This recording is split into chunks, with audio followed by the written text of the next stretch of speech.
Hello friend. तो आज का हमारा टॉपिक है सर्कल ऑफ ब्लिस। हम एनाटॉमी के सर्कल ऑफ ब्लिस के बारे में बात करेंगे। सर्कल ऑफ ब्लिस के बारे में जानने से पहले हम थोड़ा बेसिक जान लेते हैं किस तरीके से आर्टरीज निकलती हैं, एओर्टास से ब्रांचेस निकलती हैं, उनके बारे में। तो ये हमारा लेफ़्ट हार्ट है, हमने लेफ़्ट एट्रियम की बात की है। लेफ़्ट एट्रियम से कुछ ब्रांचेस निकलती हैं, जैसे कुछ इंडोमिनेट आर्टरीज निकलती हैं, वहीं से कॉमन कैरोटिड आर्टरी निकलती है, वहीं से सबक्लेवियन आर्टरीज निकलती है। ये सबक्लेवियन आर्टरी आगे चल के वर्टिब्रल फोरामेन से कुछ वर्टिब्रल आर्टरी को पास करती है। कॉमन कैरोटिड आर्टरी भी आगे चल के अपनी ब्रांच देती है, एक इंटरनल कैरोटिड आर्टरी और एक एक्सटर्नल कैरोटिड आर्टरी। उसी प्रकार से हमारी जो इंडोमिनेट आर्टरी है वो भी अपनी ब्रांचेस देती है। यहाँ हम जो मेनली फोकस करेंगे वो ये कि कॉमन कैरोटिड आर्टरी का सिस्टम क्या है और जो वर्टिब्रल आर्टरी है वर्टिब्रल फोरामेन से निकल रही है उसका सिस्टम क्या है। क्योंकि सर्कल ऑफ ब्लिस में हमारे दोनों एंटीरियर और पोस्टीरियर कैरोटिड सिस्टम आपस में जुड़ते हैं। हमारी वर्टिब्रल आर्टरीज जो लोअर पार्ट से जाती हैं वो भी आपस में जुड़ती हैं, कनेक्ट होती हैं। इन सब के कनेक्शन के बारे में बात करें तो ये हमारा बेसिक है। उसके बाद जैसे हम समझते हैं इसको कि मान लो सबसे पहले ये हमारा मिड ब्रेन हुआ, ये मिड ब्रेन है। मिड ब्रेन के बाद ये जो स्ट्रक्चर है ये पॉन्स है। उसके बाद ये मेडुला ऑब्लांगेटा है, उसको कवर किए हुए सेरिबेलम है। उसके बाद ये हमारा स्पाइनल कॉर्ड होता है, ये स्पाइनल कॉर्ड है। देखते हैं जैसे जैसे हमने बात की कि वर्टिब्रल आर्टरी निकल के आ रही है, तो वर्टिब्रल फोरामेन से जो वर्टिब्रल आर्टरी है ये निकल के आ गई। अब वर्टिब्रल आर्टरी पियर्स करते हुए आगे बढ़ती है और आगे जैसे ये जाती है तो ये दोनों vertebral artery, left vertebral artery, right vertebral artery, ये दोनों आर्टरी एक जगह यूनियन बनाती हैं, जुड़ जाती हैं। उस जहाँ वो जुड़ जाती हैं उसे कहते हैं हम बेसिलर आर्टरी। तो वो वेसिलर आर्टरी हो जाती है। वेसिलर आर्टरी आगे सप्लाई करती है और ये हमारे जो मिड ब्रेन है उसको सप्लाई करती है अपनी पोस्टीरियर सेरिब्रल आर्टरीज ब्रांच देके। तो ये इसकी पोस्टीरियर सेरिब्रल आर्टरीज की ब्रांच होती है, पीसीए। इनको अब डायग्रामेटिक तौर पर देखें exactly in circle of bliss कैसे क्या लोकेशन होती है वो देखेंगे। ये हमने बेसिक बात की, क्योंकि जैसे वर्टिब्रल आर्टरी हैं वो आगे चल के आयका और पायका अपनी दो ब्रांच देती हैं। एक पायका होती है, एक आयका होती है। इनको समझते हैं। ये पायका क्या होती है? पायका का मतलब होता है पोस्टीरियर इन्फीरियर सेरिबेलर आर्टरी, यानी ये सेरिबेलम को सप्लाई कर रही हैं।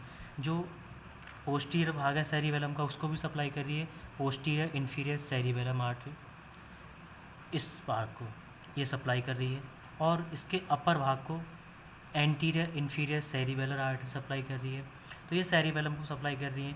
तो वर्टिब्रल आर्टरी से ही पायका एंड आयका का ऑरिजिन हुआ है, इनका ऑरिजिनेट हो गया। उसके बाद में यहाँ से कुछ ब्रांचेस निकलती हैं जो ये देख रहे हैं आप, ये क्या कर रही हैं, वर्टिब्रल आर्टरी से कुछ डाउनवर्ड्स ब्रांचेस आ रही हैं जो आपस में कंजॉइंट होके एंटीरियर स्पाइनल आर्टरी बना रही हैं। इन्होंने ये स्पाइनल आर्टरी बना दी। अब ये एंटीरियर स्पाइनल आर्टरी क्या करती है, स्पाइनल कॉर्ड को सप्लाई करती है। लेकिन क्या होता है कि इतना इनफ ब्लड कंटेंट नहीं करता है कि ये पूरे स्पाइनल कॉर्ड को सप्लाई कर सके। इसीलिए स्पाइनल कॉर्ड को सप्लाई करने के लिए कुछ ब्रांचेस और होती हैं जिन्हें सेगमेंटल आर्टरीज कहते हैं। ये सेगमेंटल आर्टरीज क्या करती हैं, पेरीफेरल सप्लाई करती है स्पाइनल कॉर्ड की। तो ये पेरीफेरल सप्लाई,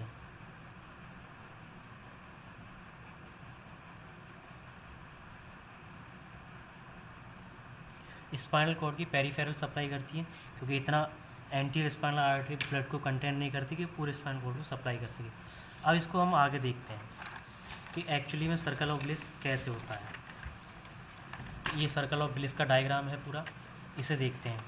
जैसे हमने बात की कि सबक्लेवियन आर्टरी है, सबक्लेवियन आर्टरी ने अपनी वर्टिब्रल आर्टरी दी है। वर्टिब्रल आर्टरी फोरामेन, जो वर्टिब्रल फोरामेन से उससे पास करके निकलती है और ये आगे चल के वर्टिब्रल आर्टरी, जैसे हमने इसमें देखा, ये वर्टिब्रल आर्टरी इसने अपनी दो ब्रांच दी, एक पायका और एक आयका। तो ये ब्रांच है एक पायका, इसने अपनी पोस्टीरियर इन्फीरियर सेरिबेलर आर्टरी दी जो सेरिबेलम को सप्लाई कर रही है। एक इसकी एक ब्रांच है AICA, anterior inferior cerebellar artery, इसने क्या किया, पॉन्स के लेटर पार्ट को, जैसे इसमें देख सकते हैं, ये कुछ पार्ट क्या करती है, ये सेरिबेलम को सप्लाई कर ही रही है, साथ में कुछ पार्ट जो पॉन्स होता है सॉरी नहीं, ये नहीं, ये आयका सेरिबेलम को सप्लाई करती है। उसके बाद में हमने नेक्स्ट ब्रांच देखी इसकी कुछ पोंटाइन ब्रांचेस होती हैं, छोटी छोटी आर्टरीज होती हैं जिन्हें हम पोंटाइन आर्टरीज कहते हैं। वहीं से जब ये आपस में जुड़ जाती हैं, दोनों वर्टिब्रल आर्टरी आ रही हैं और ये आपस में जुड़ गई, अब ये जो आर्टरी बनी ये पूरी बेसिलर आर्टरी है। ये बेसिलर आर्टरीज कुछ ब्रांच देती है। तो यहाँ जो समझने वाली बात ये है कि जो आयका है, एंटीरियर इन्फीरियर सेरिबेलर आर्टरी, ये कहाँ से ओरिजिनेट होती है। यहाँ देख सकते हैं ये जो आयका है, ये आयका कुछ भाग तो इसका हमारे बेसिलर आर्टरी से आता है, कुछ भाग इसका वर्टिब्रल आर्टरी। तो ये बेसिलर आर्टरी और वर्टिब्रल आर्टरी ये दोनों जगह से ओरिजिनेट होती है। AICA anterior inferior cerebellar artery, basilar artery, उसके बाद ये जो वर्टिब्रल आर्टरी है, वर्टिब्रल आर्टरी, दोनों से ओरिजिनेट होती है। तो इसका जो ओरिजिन है वो यहाँ देख सकते हैं कि ये बेसिलर आर्टरी और वर्टिब्रल आर्टरी दोनों जगह से ही ओरिजिनेट होती है।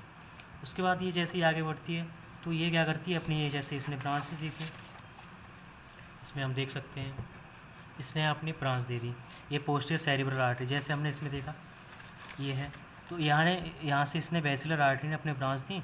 ये पोस्टीरियर सेरिब्रल आर्टरी है, ये सप्लाई कर रही है सेरिब्रम को। तो यहाँ उसके बाद हमने देखा कि फिर कैरोटिड सिस्टम आ जाता है। ये हमारा बेसिलर सिस्टम था, पूरा वर्टिब्रल सिस्टम था। इतना जहाँ तक हमने ये बात की, ये हमारा पूरा नीचे का वर्टिब्रल सिस्टम था। ऊपर का कैरोटिड सिस्टम आ जाता है। तो जो इंटरनल कैरोटिड आर्टरी होती है, इंटरनल कैरोटिड आर्टरी क्या करती है, ये जो हमारा कैवर्नस साइनस होता है उसमें एक फोरामेन ऑफ लेजरम, जो लेजरम फोरामेन होता है उसके द्वारा ही एंटर करता है कैवर्नस साइनस में। तो ये वहाँ जैसे ही एंटर कर देता है तो ये जो ड्यूरामीटर हुआ, हमारा पायामीटर हुआ, उसको ये पियर्स करके सब अरेक्नोइड स्पेस में पहुंच जाता है। क्योंकि हमारे सर्कल ऑफ ब्लिस की एग्जैक्ट लोकेशन कहाँ है, सब अरेक्नोइड स्पेस में, इसलिए तो ये पियर्स करके जो इंटरनल कैरोटिड आर्टरी है वो पहुंच जाती हैं। अब ये अपनी कुछ ब्रांच देती हैं, जैसे एक ब्रांच हुई इसकी एंटीरियर सेरिब्रल आर्टरी, सेरिब्रम जो सेरिब्रम को सप्लाई करेगी, इसकी एंटीरियर सेरिब्रल आर्टरी हुई। दूसरी एक ये मिडिल सेरिब्रल आर्टरी हुई जो middle part of the cerebrum को सप्लाई करेगी। और इन दोनों के बीच में कुछ कनेक्शंस होते हैं, ये आपस में जुड़े हुए होते हैं। जैसे दोनों एंटीरियर सेरिब्रल आर्टरी जो हैं आपस में जुड़ी होती हैं, तो उन्हें कम्युनिकेट कर रहा है, कोई जोड़ रहा है। जो इनको जोड़ रहा है उन्हीं का नाम रख दिया है कम्युनिकेटर। तो एंटीरियर कम्युनिकेटेड आर्टरी इनको जोड़ रही है, किसको, एंटीरियर सेरिब्रल आर्टरी, दोनों पार्ट को, दोनों एंटीरियर सेरिब्रल आर्टरी को एंटीरियर कम्युनिकेटेड आर्टरी जोड़ दिया। उसके बाद यहाँ देखते हैं कि जो मिडिल सेरिब्रल आर्टरी है वो हमारी पीसीए इससे जुड़ी हुई है। तो ये किसके द्वारा जुड़ी हुई है, जो पोस्टीरियर सेरिब्रल आर्टरी इससे जुड़ी हुई है, तो ये मिडिल सेरिब्रल आर्टरी के द्वारा आपस में कनेक्ट हैं। एमसीए और पीसीए आपस में एमसीए के द्वारा जुड़े हुए हैं। ठीक, अब थोड़ी सी इनकी सप्लाई की बात कर लेते हैं कि ये किस किस को सप्लाई करती हैं। जैसे ये जो ब्रांच निकल रही है, जैसे हमने भी इसमें बात की थी, ये डाउनवार्ड नीचे की ओर दो ब्रांचेस आ रही हैं। ये ब्रांचेस आके क्या बना रही हैं, एंटीरियर स्पाइनल आर्टरी। सेम वही, ये एंटीरियर स्पाइनल आर्टरी हमारे स्पाइनल कॉर्ड को सप्लाई करेंगी। पहला पॉइंट, किसको सप्लाई करेंगी, सप्लाई टू स्पाइनल कॉर्ड, ये स्पाइनल कॉर्ड को सप्लाई करेंगी। दूसरा, पाइका की बात कर लेते हैं, पोस्टीरियर इन्फीरियर सेरिब्रल आर्टरी। वैसे तो हम यहाँ देख चुके थे किसको सप्लाई कर रही है, किसको सप्लाई कर रही है, तो ये जो हमारा सेरिब्रम है, सेरिबेलम है, उसके इन्फीरियर पार्ट को सप्लाई कर रही है। तो ये सप्लाई कर रही है हमारे इन्फीरियर पार्ट ऑफ सेरिबेलम। तो सेरिबेलम को साथ में मेडुला ऑब्लांगेटा को भी थोड़ी सी सप्लाई देती है। उसके बाद देख लेते हैं आयका, जो एंटीरियर इन्फीरियर सेरिबेलम आर्टरी जो होती है, ये lateral part of the pons को सप्लाई कर रही है। जैसे कि ये है पॉन्स, तो हमने कहा था कि यहाँ से कुछ पार्ट इसका बेसिलर आर्टरी से निकल रहा है, कुछ पार्ट इसका वर्टिब्रल आर्टरी से। तो ये जो बेसिलर आर्टरी से निकल के आ रहा है, ये थोड़ा सा, ये जो पॉन्स का भाग है इसको सप्लाई करते हुए आती है। यहाँ से ब्रांचेस जाती हैं, ये इसको सप्लाई करती हैं। कुछ ब्रांच यहाँ से गई, ये इसको सप्लाई करेंगी, इसलिए ये कुछ भाग पॉन्स को सप्लाई करता है और अपर भाग ऑफ सेरिबेलम को सप्लाई करती है। तो जो आयका है, ये लेटरल पार्ट ऑफ पॉन्स के साथ में किसको सप्लाई कर रही है, सेरिबेलम। तीसरा बात कर लेते हैं, जो हमारी पीसीए ब्रांच है, ये किसको सप्लाई कर रही है? ये हमारे मिड ब्रेन और सेरिब्रल हेमिस्फीयर। यहाँ देख सकते हैं कि जो हमारी पोस्टीरियर सेरिब्रल, ये पूरा मिड ब्रेन को सप्लाई कर रही है। साथ में मिड ब्रेन के बाद सेरिब्रल हेमिस्फीयर ये मिड ब्रेन या कोई भी पार्ट है सेरिब्रल हेमिस्फीयर में लोकेटेड, क्योंकि सेरिब्रल हेमिस्फीयर का मतलब है कि जो सेरिब्रम है उसके 2 भाग हो गए हैं। ठीक है, उसके बाद नेक्स्ट बात कर लेते हैं हम कि एक्चुअली में सर्कल ऑफ ब्लिस की डेफिनेशन क्या है। तो सर्कल ऑफ ब्लिस की अगर डेफिनेशन लिखेंगे तो it connect the right carotid system with left carotid system, क्योंकि हमने कहा ये 2 सिस्टम को जोड़ेगा। पहला क्या था? कैरोटिड सिस्टम को जोड़ेगा, कैरोटिड को, और दूसरा क्या था?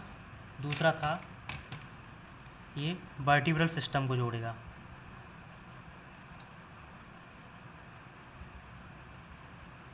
तो इसने कैरोटिड सिस्टम और वर्टिब्रल सिस्टम को जोड़ दिया। तो it connect the right carotid system with left carotid system and also connect the carotid anterior circulation with posterior circulation. बिल्कुल, ये सर्कुलेशन को आपस में जोड़ रहा है, एंटीरियर पोस्टीरियर को, क्योंकि इनके बीच में ये कनेक्शन बन गया। अब ये आपस में एक दूसरे को आदान प्रदान कर सकते हैं, क्योंकि इनका क्लिनिकल इंपॉर्टेंस बहुत ज़्यादा है। And carotid circulation with vertebral vesicular system, वही कैरोटिड सिस्टम को वर्टिब्रल सिस्टम से इसने कनेक्ट कर लिया। उसके बाद चलो इसकी थोड़ी थ्योरेटिकल बात कर लेते हैं कि सर्कल ऑफ ब्लिस में। तो circle of Willis is the joining area of several arteries at inferior side of brain. उसके बाद में इसकी इंपॉर्टेंस की बात करें, अगर if one part of circle becomes blocked और नैरो, अगर कोई भी ब्रेन का भाग ब्लॉक्ड हो जाता है या नैरो हो जाता है तो ये क्या करता है? सर्कल ऑफ ब्लिस वहाँ कंप्लीट ब्लड सप्लाई को बनाए रखता है, जिससे कोई इस्चीमिक कंडीशन प्रोड्यूस ना हो।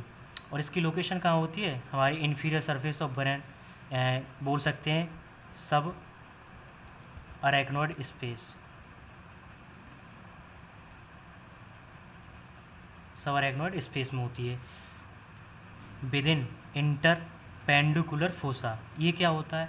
ये हमारे ब्रेन में एक फोसा है जो क्या करता है? कई स्ट्रक्चर्स को अपने अंदर कंटेन करता है, जैसे ऑप्टिक नर्व हो गई, ऑप्टिक क्याज्मा हुआ, ऑप्टिक ट्रैक्ट हुआ, ऑल्फैक्टरी ट्रैक्ट, पॉन्स हुआ, अंकस हुआ या मेमलरी बॉडीज़, तो इत्यादि स्ट्रक्चर्स उसके अंदर होती हैं।